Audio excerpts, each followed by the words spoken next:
हम लोग स्टार्ट कर चुके थे। Many times we hear people are assets but people are not assets, only good people are assets, rest are or liability. एक किसान की कहानी सुनाता हूं मैं आपको।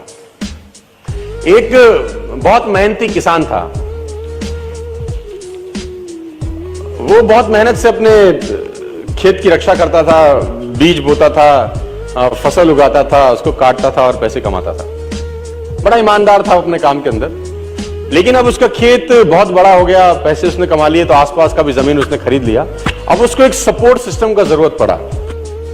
अब उसको लगा मेरे से अकेले से नहीं होगा, तो मुझे कुछ ना कोई आदमी चाहिए जो मेरी सपोर्ट कर सकता हो। तो उसने इंटरव्यू लिया 2-4 लोगों का कि यार क्या तुम मेरे खेत में मेरी सपोर्ट करोगे, ये तुम्हारा सैलरी है। तो 4-5 लोगों से उसने सवाल पूछे कि तुमको एग्रीकल्चर के बारे में क्या नॉलेज है और तुम कैसे सपोर्ट कर सकते हो।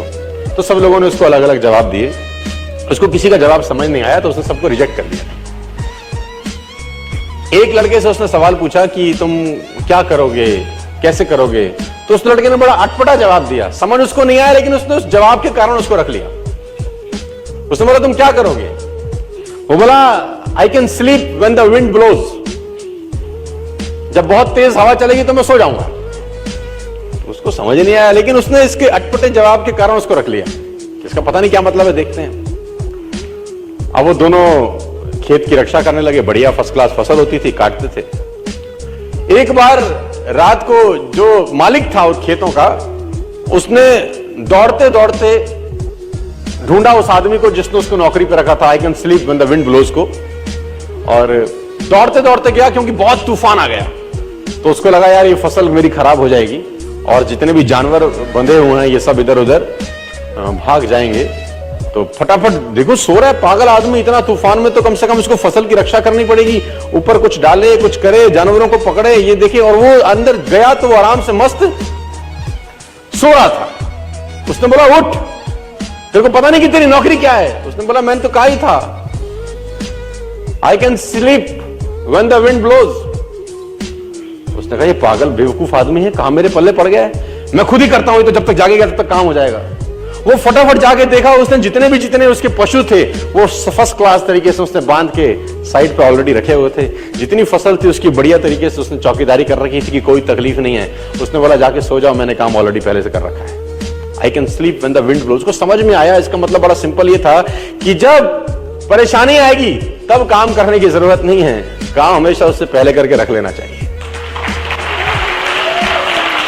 तो ये जो अकाउंटेबिलिटी है ना यार, अकाउंटेबिलिटी बड़ी सिंपल है कि लोग काम तब चालू करते हैं जब तूफान आ जाता है ना। वो कहते हैं टेक अम्ब्रेला बिफोर रेन। आदमी को छाता हमेशा बारिश आने से पहले ले लेना चाहिए। मुझे आज भी याद है कि मैंने नया मर्सिडीज लिया 2012 के अंदर। मेरी गाड़ी का टायर पंचर हो गया। तो जैसे ही मैंने पंचर लगाने के लिए मर्सिडीज का पीछे टूल किट खोला तो मैंने देखा वहां पर व्हाइट ग्लव्स पड़े थे 2। मैंने बहुत सारी गाड़ियां चलाई, लेकिन मैंने पहली बार किसी गाड़ी में व्हाइट ग्लव्स देखे। यानी मर्सिडीज को ध्यान था कि अगर इसकी गाड़ी पंचर हो गई और इसने पंचर लगाने की कोशिश की तो इसके हाथ गंदे ना हो। ग्लव्स 50 रुपए के आते हैं, कोई भी गाड़ी रख सकती है, लेकिन रखती नहीं है। यही फर्क है मर्सिडीज में और बाकी सारी कंपनियों में। 50 रुपए के ग्लव्स आते हैं, किसी गाड़ी में नहीं आते। मर्सिडीज में आते हैं, मुझे पता नहीं बाकी और किसी ब्रांडेड कार में आते हैं कि नहीं आते, है ना। It already hardly cost 30 rupees 40 rupees for a pair of gloves. लेकिन देखिए वो कहां तक सोच रहा है आदमी, है ना। इसको बोलते हैं अकाउंटेबिलिटी।